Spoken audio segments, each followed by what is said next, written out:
Venus du Canada, des États-Unis, de la France, de la Suisse, de la Côte d'Ivoire, du Cameroun, du Togo et du Bénin, ces théologiens pratiques et chercheurs en sciences de la théologie et de la pratique, en présentiel et d'autres en distanciel, ont pris part du lundi 28 au mercredi 30 juin 2021 au colloque régional Afrique, organisé par la Société internationale de la théologie pratique, de concert avec l'Université protestante de l'Afrique de l'Ouest UPAO. Ce colloque a été l'occasion pour eux durant ces 3 jours de mener des réflexions pour aider l'Église à adapter son discours pour aujourd'hui et pour demain sur la question de la COVID-19.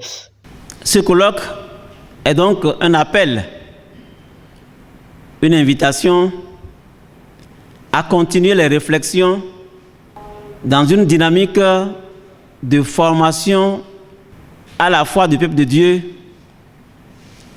des gouvernants et de tout le monde.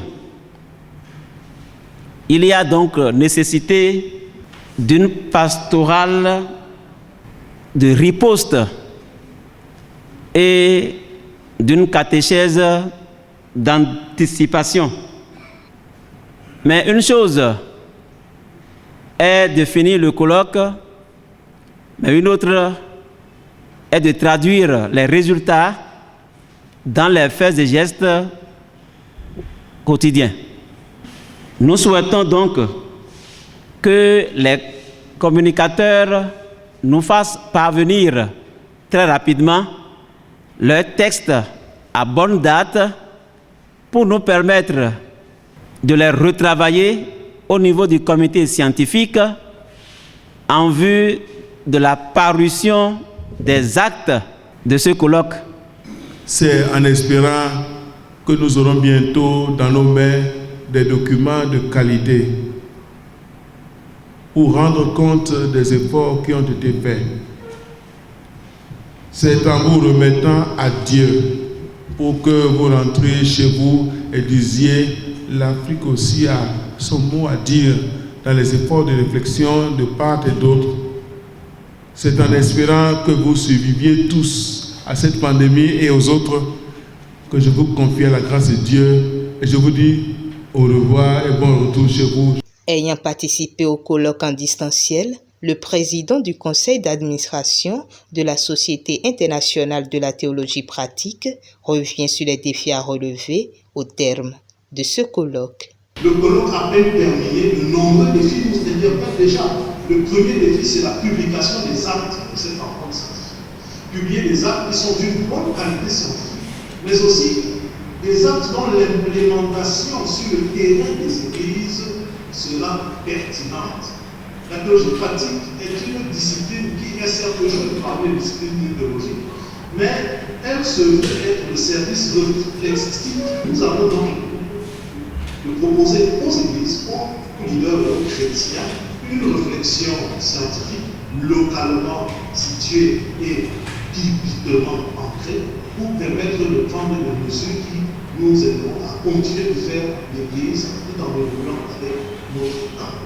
À la suite du compte rendu des travaux, les participants donnent leurs impressions. Je suis heureuse d'avoir participé à ce colloque international.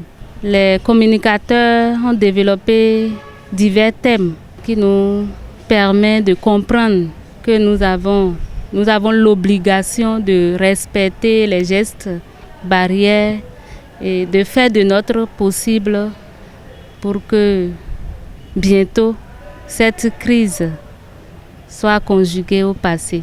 Ils nous ont aussi aidés à travers ces communications de comprendre que nous pouvons et nous devons d'ailleurs vivre avec l'idée que ce virus ne partira pas, mais nous devons apprendre à vivre avec.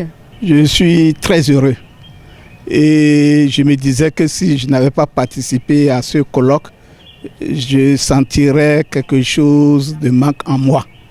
Parce que, encore une fois, les théologiens ont parlé. Parce que depuis lors, nous avons plusieurs informations de par-ci, de par-là concernant la COVID-19. D'aucuns disent que c'est Dieu qui s'est fâché et qui déverse sa colère sur l'humanité. D'autres disent que non, c'est l'avènement du règne de Dieu. Jésus arrive, mais il était de bon ton que les théologiens, praticiens puissent s'asseoir et interroger la Covid-19 par rapport à la parole de Dieu. C'est ce qui a été fait et nous avons compris que Covid-19 soit l'expression de la colère de Dieu, que Covid-19 soit l'expression de la justice de Dieu, une chose demeure. Ce monde appartient à Dieu et sa miséricorde demeure toujours. Par ailleurs, les participants ont reçu des attestations de participation suivies de la prière qui a clôturé le colloque.